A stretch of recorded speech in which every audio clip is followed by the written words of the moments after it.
मैं विधि द्वारा स्थापित भारत के संविधान के प्रति सच्ची श्रद्धा और निष्ठा रखूंगा। बिहार की राजधानी पटना। इस शहर में उठी सियासी हलचल पर एक बार फिर देश भर की नजर है। सिर्फ 90 कदमों की दूरी के बीच एक दल सत्ता से बेदखल हुआ तो दूसरा कुर्सी के पास आकर बैठ गया। ऐसी पटकथा पर सियासी ड्रामा देश पहली बार नहीं देख रहा है।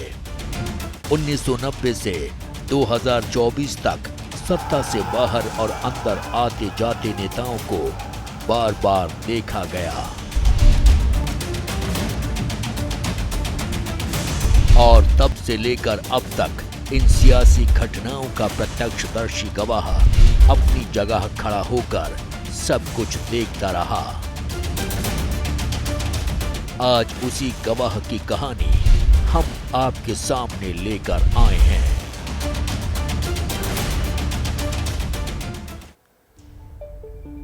नमस्कार, मैं हूं स्नेहलता। आज भी हम बात करेंगे बिहार के सियासी सबसे बड़े गवाह की, एक अणे मार्ग की, जहां से बिहार के विकास के फैसले होते हैं और सरकार में आने जाने वाले दोस्तों की तकदीर पर भी। इसीलिए बिहार में किसी की सबसे ज्यादा चर्चा होती है वो है एक अणे मार्ग की। राजभवन विधानसभा का जिक्र कभी कभी होता है। एक अणे मार्ग एक बार फिर बिहार की बदलती सियासत देख रहा है, उलटती बाजी का वो साक्षी बन रहा है और इसके साथ ही बीते हुए दिनों की जो कहानी है उससे भी कह रहा है।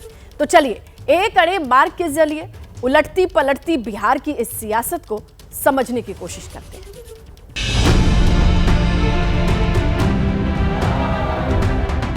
मैं विजय कुमार सिन्हा ईश्वर की शपथ लेता हूं।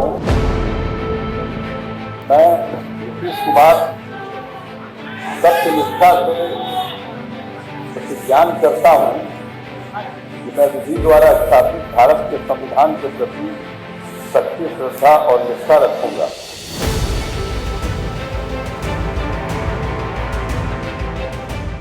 कहते हैं सियासत में न तो कोई स्थायी दोस्त होता है और ना ही दुश्मन। सत्ता में रहने के लिए राजनेता अक्सर मौके की सियासत करते हैं। बिहार इसका सबसे अच्छा उदाहरण है। मैं नीतीश कुमार सत्यनिष्ठा से प्रतिज्ञा करता हूं कि मैं विधि द्वारा स्थापित भारत के संविधान के प्रति सच्ची श्रद्धा और निष्ठा रखूंगा।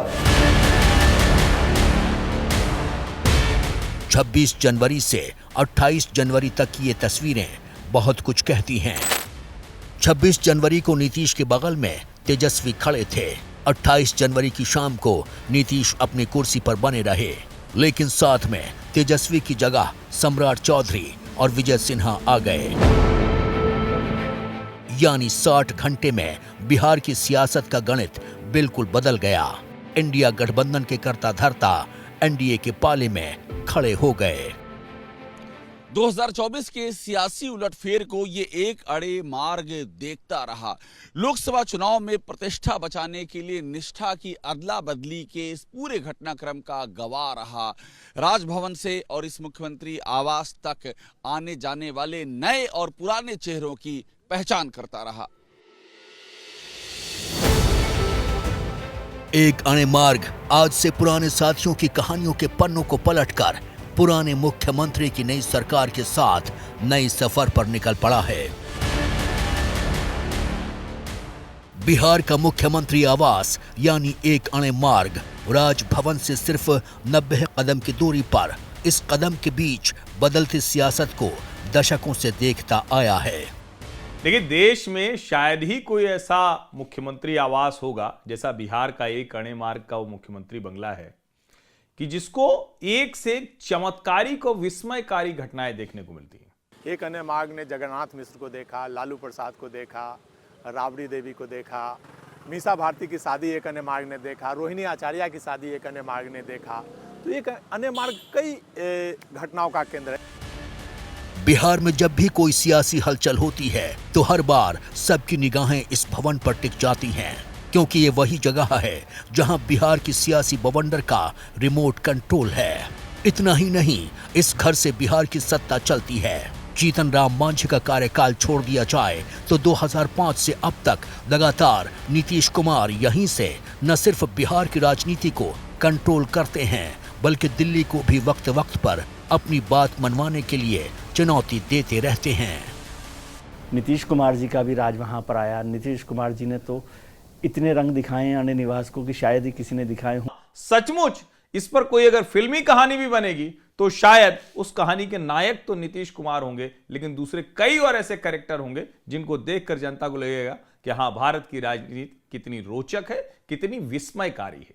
एक अन्य मार्ग ने यह भी देखा कि एक मुख्यमंत्री को आम तोड़ने से एक सिपाही ने रोक दिया। तो एक अन्य मार्ग कई घटनाओं का गवाह रहा है। नीतीश कुमार एक अणे मार्ग की ताकत को जानते हैं, इसलिए कितनी भी आलोचना होने पर पलटी मार या धोखेबाज जैसे उपमाओं से नवाजे जाने के बाद भी इस भवन की कुर्सी को नहीं छोड़ते। भले ही गठबंधन को तोड़ना या जोड़ना पड़े, नीतीश कुमार एक अणे मार्ग में जमे रहते हैं। साल 2005 के बाद एक अणे मार्ग का कंट्रोल नीतीश ने ना तो बीजेपी के हाथ में दिया, ना ही आरजेडी के। पावर को अपने पास रखने के लिए नीतीश अक्सर पैंतरे बदलते रहते हैं। 2005 में जेडीयू के पास 88 सीटें और बीजेपी के पास 55 सीटें थीं। बीजेपी ने जेडीयू को बड़ा भाई मानते हुए नीतीश को मुख्यमंत्री बनाया। 2009 के लोकसभा चुनाव में भी गठबंधन को बड़ी सफलता मिली। 2010 विधानसभा में बीजेपी जेडीयू गठबंधन और मजबूत हुआ। जेडीयू 115 सीटें, बीजेपी ने 91 सीटें जीती। यहां तक दोस्ती मजबूत थी। लालू के जंगल राज के बहाने नीतीश बीजेपी से समर्थन लेकर मुख्यमंत्री बने रहे। दोनों के बीच सीएम पद को लेकर कोई विवाद नहीं था, लेकिन जैसे 2014 से पहले नरेंद्र मोदी को बीजेपी ने प्रोजेक्ट किया, नीतीश एनडीए गठबंधन से बाहर हो गए। इसका परिणाम भी उन्हें भुगतना पड़ा। 2014 के लोकसभा चुनावों में नीतीश कुमार को भारी नुकसान उठाना पड़ा। नीतीश कुमार ने हार की जिम्मेदारी स्वीकारते हुए मुख्यमंत्री पद से इस्तीफा दिया और जीतन राम मांझी को मुख्यमंत्री पद की जिम्मेदारी सौंप दी।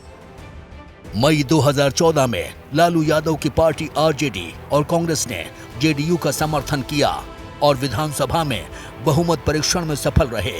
इस तरह से जेडीयू, कांग्रेस और आरजेडी ने महागठबंधन का गठन किया। एक अणे मार्ग नीतीश की इस बारीक सियासत को समझ रहा था। नीतीश अपनी ताकत को फिर बढ़ाने के लिए बीजेपी को कमजोर करने की सियासत में जुट गए और 2015 के विधानसभा चुनाव में आरजेडी से गठबंधन कर बीजेपी को पटखनी दे दी और चौथी बार मुख्यमंत्री पद की शपथ ले ली। एक अन्य मार्ग का सीन फिर उस वक्त हुआ, 95 में हुआ, जब बिहार में टीएन सेशन आए और बिहार में राष्ट्रपति शासन उस समय लग गया। उस समय एक भयावह स्थिति हुई एक अन्य मार्ग की। उसके बाद फिर 2000 में उसके बाद से कंटिन्यू एक अन्य मार्ग सत्ता का केंद्र रहा। यहाँ से प्रधानमंत्री तय हुए। नीतीश कुमार ही वो लोग हैं जब भारतीय जनता पार्टी को, नरेंद्र मोदी जी को चुनौती देते हुए 2015 में चुनाव जीते थे और मुख्यमंत्री बने थे। फिर 2017 में उन्होंने रंग बदला। फिर 2019 में भारतीय जनता पार्टी के साथ चुनाव लड़ा। जब वो 2014 का चुनाव हार गए जेडीयू, तो उन्होंने जीतन राम मांझी को मुख्यमंत्री बनाया और फिर उन्हीं मुख्यमंत्री को हटाकर खुद मुख्यमंत्री बन गए और कहा कि मेरा एहसान है कि मैंने जीतन राम मांझी को मुख्यमंत्री बनाया। नीतीश अपनी फेस वैल्यू को लेकर काफी सतर्क रहते हैं। आरजेडी के साथ जब भी जाते हैं, जंगल राज के आरोपों की छींटें उन पर भी पड़ने लगती हैं।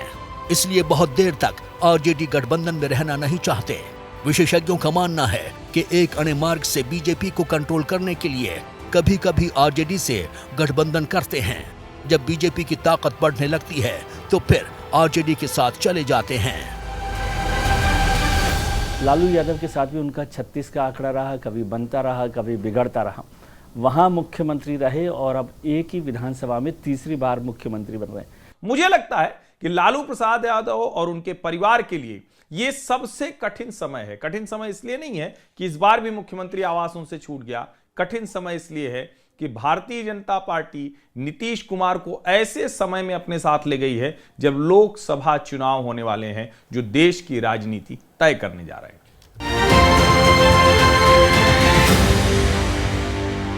जैसे ही घड़ी का काटा दोपहर 2:30 पे आए, बबीता जी का दिल सास बहू साजिश के लिए मचल जाए। और ये है इनकी बहू, पूरे दिन ऑफिस की टेंशन हो जाए गॉन जब ये करें अपना फेवरेट शो फ्री टाइम पे ऑन। इनकी तरह आप भी देखिए अपना फेवरेट शो अपने टाइम पर और डाउनलोड कीजिए एबीपी लाइव ऐप अपने स्मार्ट टीवी पर।